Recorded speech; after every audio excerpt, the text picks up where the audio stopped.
cô Hằng lên này, đây là cô Hằng này. Đó. Mẹ ơi cô Hằng đâu? Cô đâu? Mẹ ơi, mẹ ơi, mẹ ơi, Khôi mẹ, Khôi mẹ ơi, dạ, Khôi mẹ ơi. Rồi mẹ ơi, con chó đâu? Con chó đâu? Xe đâu? Xe ở đâu? Xe ở đâu? Chỉ cho cô xe ở đâu? Rồi mẹ ơi, cô xin nè. Rồi con chó đâu? Chỉ con chó. Mẹ chỉ đi. À, xe đâu? Xe đâu? Mẹ chỉ xe. À, tốt, về. Thầy Tú đâu? Thầy đâu?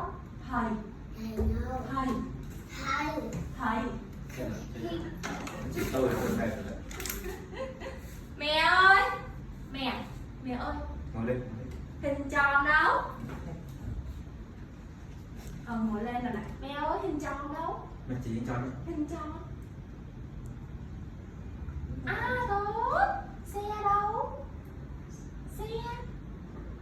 À, tốt rồi, yeah. Cho mẹ chơi một chút nè.